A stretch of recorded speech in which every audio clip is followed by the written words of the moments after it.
Hi everyone, my name is Jared from Bucknell Model Trains and welcome to episode number 10 of DCC Fridays. And I'm in invisible mode this week.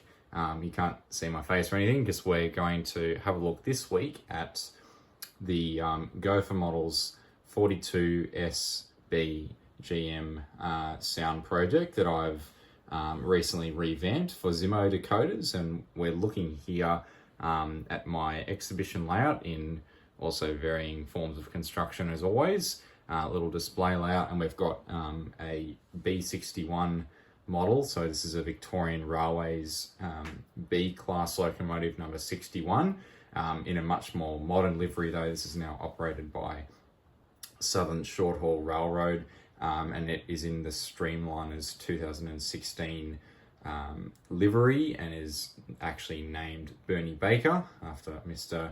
famous Bernie Baker, the locomotive driver.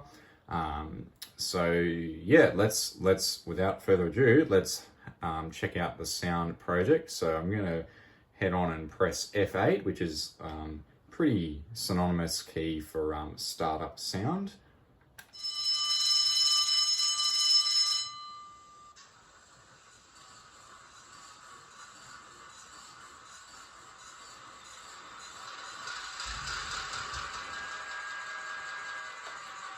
And FO for the lights. Now I'm actually watching the video as this is being recorded, and the lights fade on nice and slowly. That little flicker that you sort of saw there is the camera frame rate getting messed up with the basically the frequency of the LEDs as they fired up. So nothing to worry about there. It's all nice and smooth in real life. I believe I've tried also filming this at 60 Hertz. This is currently 60 frames per second rather than 30 frames per second, and still get the same effect. So anyway, can never win.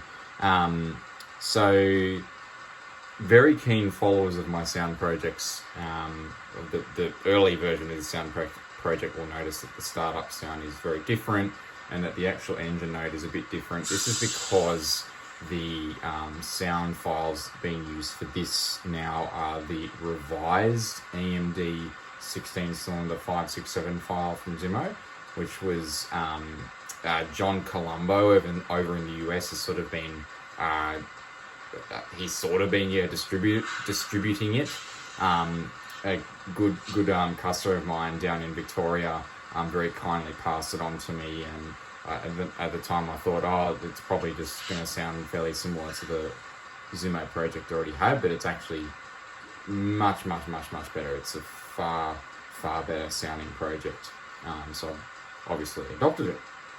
So let's blow the horn on F2. And F2 is always our go-to kind of key on the controls for the horn, and as you also may have noticed, it's adjustable kind of in length. So that was it at its. That's the shortest it will be on F2, which is F2 is technically the long horn, and it also loops, as you heard. That's F3, the short horn. And sticking in the low function keys, we've also got yes, I've just pressed the button and realised this. So on F1, there is on newer locomotive, the newer updated sound project. This is a sort of one of the iterations I've been working on, as we're finding out now. When we hit F1, the headlight actually dims. Unfortunately, the marker lights and the number boards also dim as well, but that's just the reality of the fact that the LEDs are all linked in the model. Of course, you could alter this to your heart's content and go crazy with that if you would like, and that function could then be mapped appropriately. Now, let's jump to, we've got on F7, we've got a very loud brake squeal, which I believe in an updated iteration I've actually just fine-tuned the volume on that, but of course you can tune all your own volume levels. There'll be information on that. And we'll jump to F10. That's an alternate horn, so just a different horn. And F11, I've forgotten actually what we got here. Yep, coupler crash on F11. Jump through to F13 for our compressor. Now this actually now loops. It's actually still on, and then I'll turn it off. And then it shuts down, so it can loop basically forever, which is handy. And you're hearing it again because it's also a random sound. It's a randomly cued sound. And that's another randomly cued sound, is the air release, which is also now cueable, so I believe on F14. Yep, that's our air release on F14, which is cueable manually at any time, and it's also at rest, at stationary, when the locomotive is not moving at all, it randomly plays. F15 is spitters, and F16, I believe, I should have the function sheet in front of me at this point in time, but F16, I believe, is now set up to be a shunting key, so it knocks off the momentum. Just another little helpful thing maybe that you might like. And then going up from there in functions, I am currently still working on this in just research and development sort of phase. I'm looking at trying to do manual notching, very intuitive manual notching, and not sort of silly manual notching where you got to press all different buttons and do all sorts of things. So I'm working on that. Stay tuned on that. But there is a mute button and also a volume up and volume down key. I believe they are now mapped to mute on F20 and volume up on actually it'd be F22 and volume down on F21. So you can actually adjust the volume while you're running without touching the CVs, which might be handy. Now, let's jump straight to sound, some sort of driving features. Should have talked about this first, and I'll probably edit this in as a first thing. F12 is our notch 8.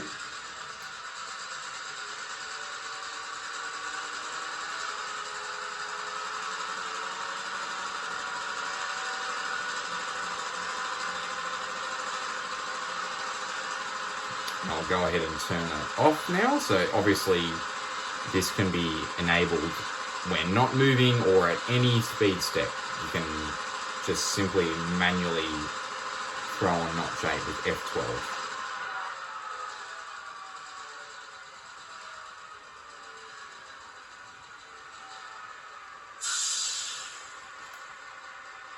Now, another driving feature, we're currently in light load mode by default. If we want to have a heavy load, we press F6. Now, that is basically as simple as it sounds. If you have a heavy load, go on ahead and press F6. What it's actually doing is, all it's doing is actually notching up the prime mover at a faster rate. So if we take off without F6 enabled, we can get a beautiful crawl on. It is actually moving. Probably can't see, but the locomotive is moving.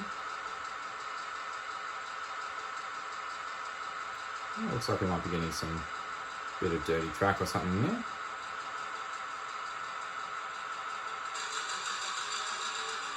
So we get second notch there at that kind of speed. But now if I hit F6 whilst moving,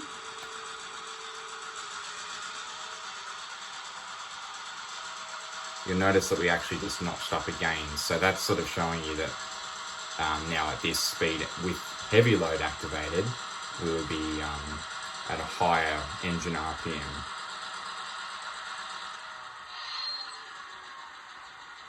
Now let's see if we can try and take off in this direction. Still in heavy load.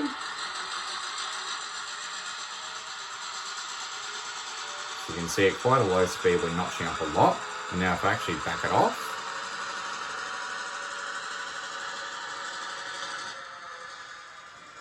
so we're still maintaining that same speed, but we're at a lower RPM. So this can be quite fun to switch between when doing some long mainline running. You can use it to sort of simulate going up and down hills, that sort of a thing. Another thing that will be helpful for that is being able to idle at any time. So we can do that by pressing F5, which I've just done. And at any speed step, so I'm accelerating now to demonstrate the point severely, we can idle. Now for the next feature, I'm just going to pull up right here. And you can see there we've got a pretty good, the decoder has a pretty intelligent kind of brake squeal application there as well. That's just completely automatic. And so let's take off in the other direction. One of my favorite features. We are still in the light mode. I might go into heavy mode just for fun of it. Just notched up. I'm now going to activate the dynamic brake, so I'm hitting F4.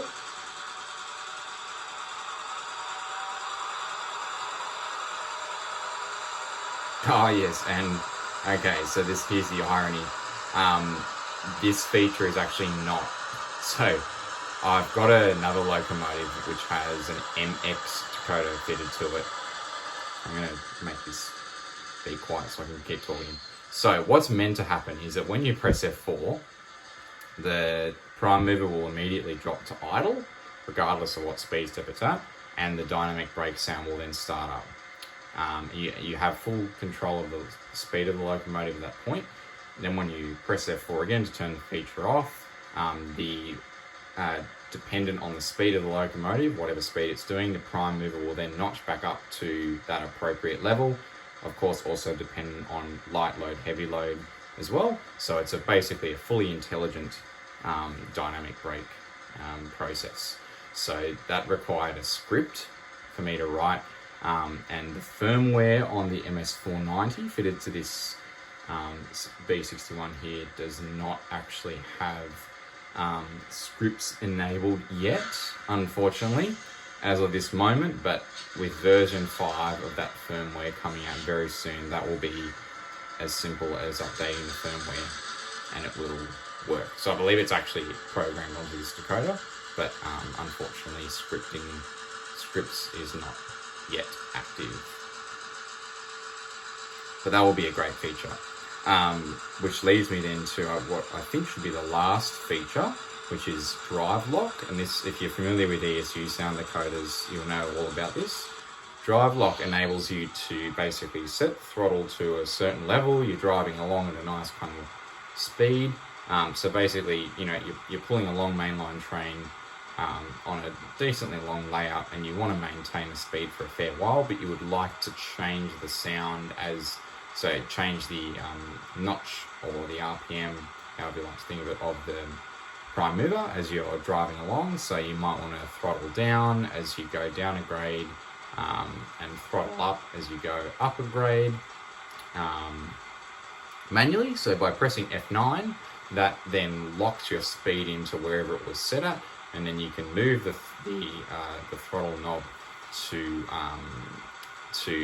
control basically the engine noise, to put it that way. In practice, I've found that this doesn't typically let you notch up from the notch you were driving at. So if you're sort of crawling along and you hit F9, you're not going to be able to suddenly notch up and rev up dramatically with that particular feature. This is why I'm working on things like the manual notching, and I've got other things like, you know, run notch 8, run 8, that sort of thing. However, it's really good if you're rolling along at a really good speed, you know, doing kind of 80 k's an hour, that type of thing on main. You can hit F9 and then you can notch down, which can be good, because often when I've found it really helpful when I've been running it, you know, so, yeah, say 80 k's an hour on our big layout at the Sydney M-Scale Club, that I don't want to hear just a constant roaring, whining sound of the EMD prime mover. You know, we've got downgrade sort of, you know, sections where it'll be going down a hill, that sort of thing. So that's where I can then hit F9, lock my speed in, you know, watch the trains in front of you, and can start to play with the engine noise, notch down, notch up, notch back up to where you were, that sort of thing. So I hope that all made sense. I'm pretty excited about this sound project, and this is kind of the standard. Well, it is, yeah, it is the standard for all of the Zimo sound projects I'm doing from now on, in terms of these particular driving features and other sounds and all of that. So they'll all be mapped the same way, that sort of thing. So I hope you find this useful, and I'll likely do probably a bit more of an official video once I get all the features working fully properly.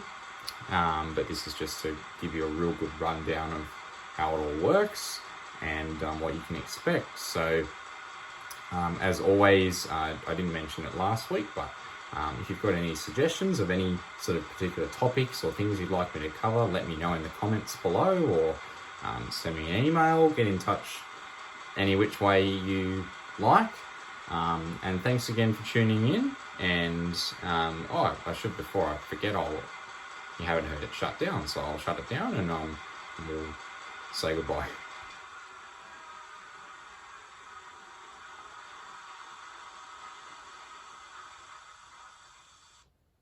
Thanks everyone, we'll see you next week.